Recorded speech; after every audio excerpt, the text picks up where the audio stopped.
Yeah, you talked about being an olive branch, and that brings me to my next question. Like, do any of you experienced any positive examples of men breaking free from those societal norms and expectations, and just saying, these are my feelings, and it being embraced? Has anyone experienced that? I mean, I have within this year, I would say within this year and last year, I mean, I had a spot of depression at one point in time, and that was like really bad for me. Where I was like, yo, even though life was like life or whatever, I felt there was a moment where I'm like, yo, life would be better without me, and like wanting to check out kind of thing. But then it was like, talking to somebody, and I had a girlfriend and everything, and even her presence wasn't enough to even get me out of that space and everything else. Yeah.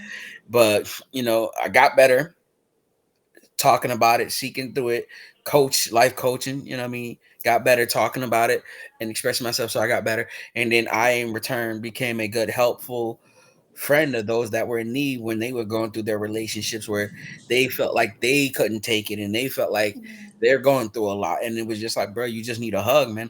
drop Mm. whatever i'm doing drop Yeah. whatever I'm doing, and I had to go be there for them and just like help them out, be Yeah. supportive to them. And so I can honestly say that being in a comfortable yet also uncomfortable space to provide that and to give that, while it's also uncomfortable, and I know why it's uncomfortable, because it's going against everything I've been taught. Yeah. It's screaming, don't do it, but it's like you got to be there for your peoples, man. We're in a state where it's like every anytime you look, somebody's killing themselves because they can't take it, and it's Yeah. because they don't have a good space to out. They don't have a good place to pour themselves out to. So Yeah. it's up to us to be that person for our friends and family and our fellow males. Mm. Yeah, I agree with you. That's ironically, I came from a very similar place. 5 years ago, going through a very depressed place, con- uh, contemplation of suicide, and it was a place of not feeling a sense of value. And then it was the reading of, and it's two words that you said is ironic. You said the same words, that it was finding comfort in uncomfortable place, and that I was like, and that was the place I knew it where it was, and it was just from scripture that was I was reading, and doing that process. It was like, man, that is really what a manhood is really about: being able to find comfort in uncomfortable places, Mm. being able to be rooted and grounded no matter how the wind may blow, the sea Yeah. may roar. I'm still grounded in where I am and secure. So it was during those times and those things that you experience, it was a blessing. That's why kind of the saying I said earlier about my grandfather is about um, how do you know, or how you feel, and how you know your day is going well, because how you feel, and knowing that those feelings were temporary. And it's ironic it took 20 years of a saying to hear it, and to have a register, and it was like, man, this feeling of depression, this feeling of suicide thoughts is temporary. Yeah. If I keep walking, I will get through it. But Yeah. the problem of not continuing to walk, or feeling incapable to walk, and you stay in that sunken place, and you feeling vulnerable and feeling helpless. So, Yeah. and understand, like, man, there's a beauty in the wake up. So I accomplished this thing of being thankful for the wake up, because everything after the wake up is just an additional, because the blessing is the wake up. So now everything I'm able to accomplish after that is man, it's such a blessing. So it was really getting like really rooted in those things, and of, man, being thankful, the momentarily thankful. Yeah. We have so many plans and what we feel that is the purpose, that we miss the right now. And God wants us to enjoy the right now sometime, and we miss it. We so busy to take the picture and then do this, and we forget the, like you said, the hug. What happened to the hug? You know, you freak people out now. You hug them, Yes. you'll freak out. But at first, it's a freak out. and then next it's a place of comfort. I miss Yeah. this. And so it's so when you see a loved one, you got a loved one, hug them, man. When I go home, that's something Yes. I love, because I don't know what COVID did. It made people so skittish of that. That the hug, I like, man, man, Yes. grab my mommy. I was like, just that big hug, and like, what's wrong? And you know it's there, like, oh, what's wrong? And it's nothing wrong. It's like, man, because it's not wrong. Let's do that, man. So just share love and spread love, man. I Yeah. just wanted to tag on to that with the hugging thing because I was just talking to somebody about that the other day. Minimum, you should be getting 5 hugs a day. And I'm not talking about the church like pat, pat, pat, okay, we're done Yeah, here. But like hug them, take at least 3 breaths. Like that's a legit hug. You yeah, should be getting at least 5. That's for survival. 12 is like thriving. How many people are honestly getting 12? I mean, I am because I have a 7-year-old who loves hugs. Thank you. yeah. But the rest of the world, even five Come hugs a on. day is like, ooh, who does that? Like, I know when you said that, it's crazy. Cause it's like, but like when you say that, like it's comfortable in your place to say that. But if you've ever seen men in a circle, we thank don't I do you. that. know. I That know. is not a thing for us. It's a handshake. It's Why? a dap up. It's like that. You get the hug with the fist in the middle or something in the Can middle. we Like turn the dap into like a little micro hug, maybe? Like yes, 3 breaths of it or something? nah, but Like, nah. It's like nah. You gotta. It's like nah. Get off me. Get off me. Get off me. But you know what I'm saying? It's like yeah. he like it's like you coming to the point where you unlearn and everything else. Like you keep you keep some of the things, but then you unlearn everything. You have to basically choose to keep and throw away the things that you once learned. Um, like I call it toxicity because it's like while at the time it's great, but then it has an adverse long term effect for us. Yeah. It affects our relationships. It affects Yeah. our relationships not only with the female partner, but often with our children, often Mhm.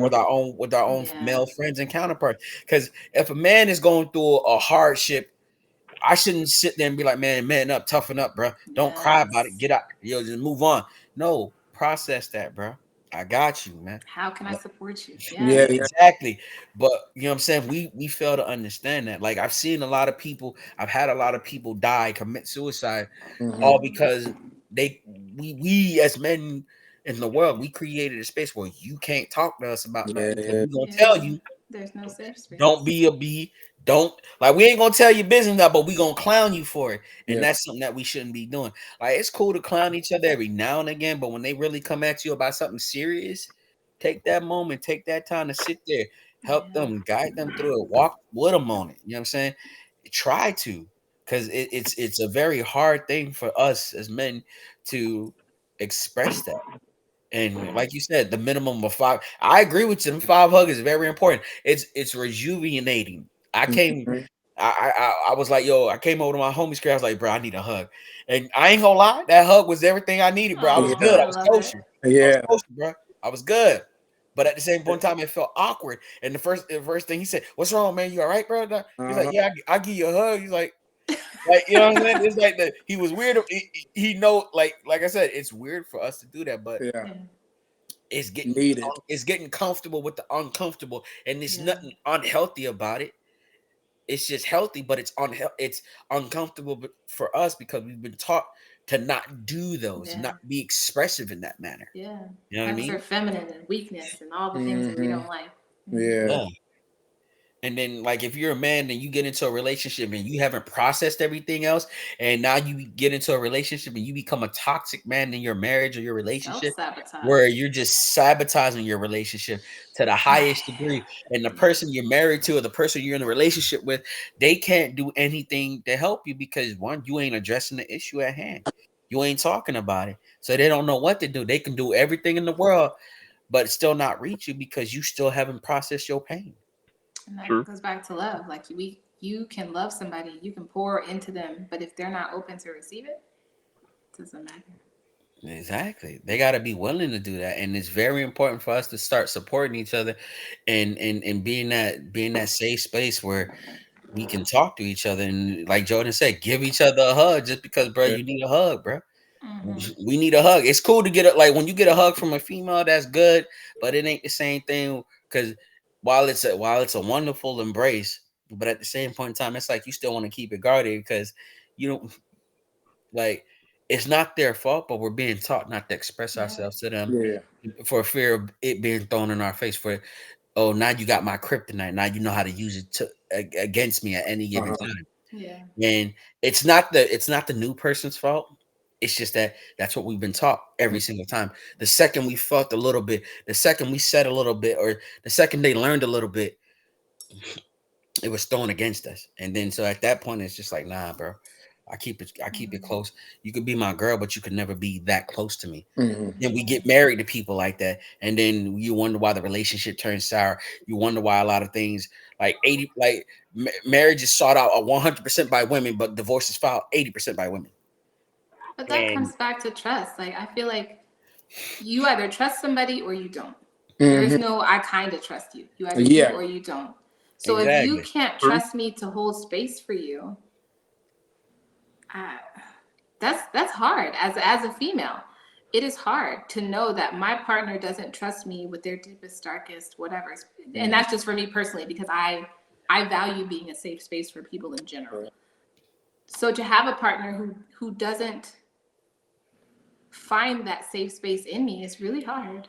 yeah, because they're gonna and for a lot of men, they're gonna fake it. They're not gonna tell you. They're gonna fake it because Yeah. they don't want it. They don't want you to look at us as weak, and we're not gonna tell you because we don't want you to throw it in our faces at one point in time because then you just created a whole heaping mess of things. Now I'm with you. I Yeah. got a kid with you, and I don't even like you anymore. E- You know what I mean? Because you don't threw something in my face that was personal. Now I Yeah. love my kid, but I hate your guts for it. You know what I'm Hmm. Uh, saying? And it's not and it is not a place that we want to be in, but and it's not her fault for throwing it in our face. Again, she's coming from her own trauma herself, and we not creating a space for her to sit down and be like, "This is what happened. This is how I'm going about it. This is what." Because once again, we don't know how to deal with that. Therapy is all about finding someone you can feel comfortable and safe with to offload your pain, your emotional trauma, and it's very important to basically you're paying a complete stranger to do something when we got friends and family, but then we're so guarded that we don't want to talk to them about it yeah, because they don't we feel don't want safe. them to look at us different. We don't want them to take pity on us. We don't want to feel ashamed and it's all of these things. But therapy's number one thing is they ask you, how does that make you feel? And That's a they good question. encourage you to basically express yourself or tell the people that you have these issues with what you're feeling. But we're going to our therapist, and it's a great thing to do that to go to them about it. But then it's like at the same point in time, we're putting ourselves in these situations, and we're not fully trying to like learn from them, being able like uncomfortable, but be uncomfortable. If a person uses it against you, then you know they're no longer in that space. So therefore, this is an opportunity for you to weed out all the bad people and to hold on and give the people that are there for you a hug. The Not people that's bad gonna people, but support you, people can't hold space for you. Okay, the yeah. people that gon' hold space for you, the people that where they hold space for you, you able to hold space for them too. You know what I'm saying? Because like you said, like Cody said, they may not be in the right mind to be in that space, and Hmm. that's fine. Cause I've been in relationships with women where I'm like, yo, you got too much going on. I'm gonna have to bow out gracefully. I like you, you look good, I want you, but what you need, I can't be there for you because I got my own shit that I'm never gonna tell you. But I got my own things I'm working on that I know for a fact I cannot give you what you need mentally and emotionally. I can be a protector, I can be a provider if need be, push comes to shove. You know what I'm saying? And that's not all you need. You need more than that. And I can't give you that. But we're gonna stay in relationships with people like that Mm. because you know what I'm saying, that's that. But we need to unlearn that behavior and just say, listen, I can't give you that. Or and the female is like, I can't be that space for you, but I can be supportive. It's okay if you can't be that space for me, but you can support me though. That's fine. And I don't mean monetary, I mean like support. Yeah. How's your therapy sessions going? Do you feel like you want to offload them a little bit? Because I could do my best. You know what I'm saying? But But that takes a lot of self awareness. and it does, and it does, and it's a lot of give and take in this world where we got to start doing that instead of thrusting ourselves into relationships with people not fully being held. And it's like it's like for us as men, we're always being told to provide and protect, and that's it. Get nothing in return, accept nothing in return. don't get Mm. anything in return. And then it's like now you're in a relationship with somebody who you can't offload with, who you cannot tell your deepest, darkest Yeah. secret to, who you cannot have a shoulder to cry on, who's not going to be there to Mm. make you feel good. They're not capable of taming an actual lion. They're capable of keeping it in a cage and feeding it every now and again.